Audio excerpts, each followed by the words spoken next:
The rain wasn't just falling, it was attacking the world, a relentless, angry torrent that mirrored the storm raging inside of me.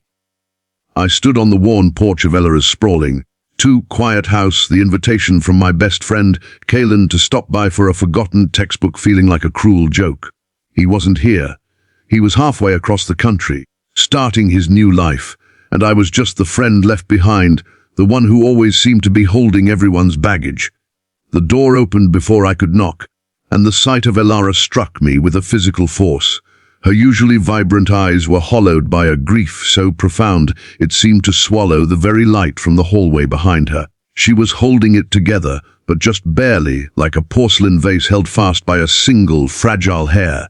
If you believe in the power of kindness and the beauty of second chances, please show your support for Grandpa's book. Like, comment, share, and subscribe to our channel. Your click helps us keep telling stories that matter. I had known Elara my entire life. She was the mom who packed extra snacks, the one who remembered every birthday, the warm, constant presence in Kalen's and my chaotic adolescence.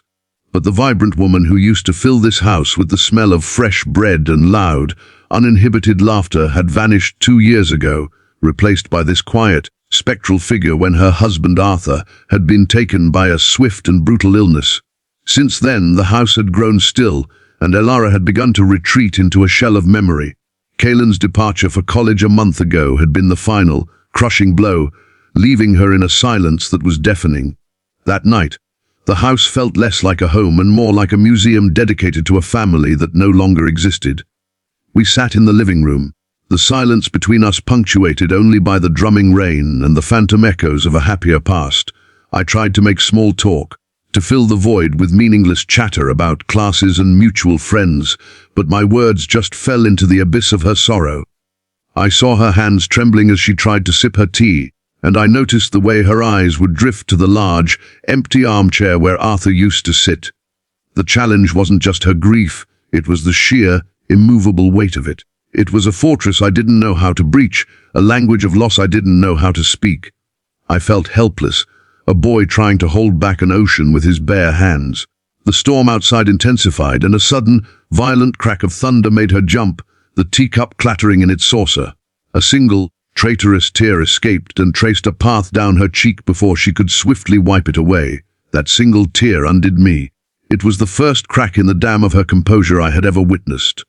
I should go, I said softly, rising, though the thought of driving in this weather was daunting. It was then she looked at me, her gaze raw and unguarded. "Corbin," she whispered, her voice so fragile it was almost carried away by the howling wind outside. "Stay with me tonight." It wasn't a request laced with anything but a desperate, profound loneliness. It was the plea of someone who could no longer bear the sound of their own heart breaking in an empty house. In that moment, I wasn't just her son's friend, I was a lifeline. I looked at this strong, beautiful woman brought to her knees by loss, and something inside me shifted. I placed my hand over hers, feeling the cold of her skin.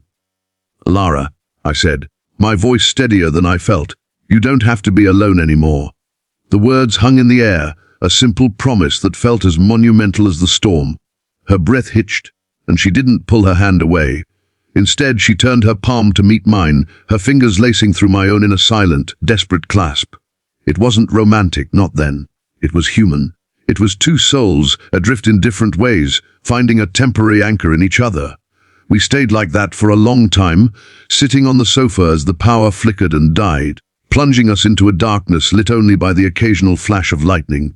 In that intimate dark, the pretense fell away completely. She began to talk, not in long, structured stories, but in fragments, the way Arthur used to whistle off key in the garden, the way Kalen, as a little boy, would run to her with scraped knees, the crushing silence of the last 2 years. I just listened, my thumb drawing slow, soothing circles on the back of her hand, a silent testament to my presence. I was struggling, too, grappling with the intensity of her pain and the strange, protective tenderness it evoked in me. I was fighting my own instinct to run from a sadness so vast, worried that my simply being there was an inadequate offering. But as the night wore on and her confessions slowed to a peaceful quiet, a change began to seep into the house. The heavy, oppressive atmosphere started to lift, replaced by a fragile, budding sense of peace. The storm outside began to subside, its fury spent, leaving behind a gentle, steady rain. When the first hint of dawn painted the sky a soft, watercolor grey, I saw her curled up on the other end of the sofa, finally asleep. The lines of grief on her face had softened in slumber, and for the first time in years, she looked truly at rest. I carefully draped a blanket over her, my heart swelling with a profound, aching emotion that was more than pity, more than friendship. It was the quiet, powerful understanding that sometimes the most heroic act is not a grand gesture, but simply showing up, simply staying. If this story found a way to touch your heart, if it reminded you that connection can be found in our darkest hours, then I have a request. Please let us know in the comments what you felt. Your engagement is what allows us to continue sharing these tales of hope and humanity. Don't forget to subscribe for more. The morning light spilled into the room, clean and new. I knew her journey wasn't over. Grief is a path one must walk, not a wall one can simply climb. But as I watched her sleep, I knew a fundamental shift had occurred.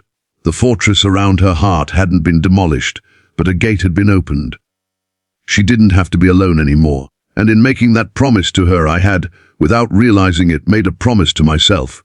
Before you go, we would be so grateful if you could share your own story of an unexpected connection in the comments below. Let's create a tapestry of kindness together.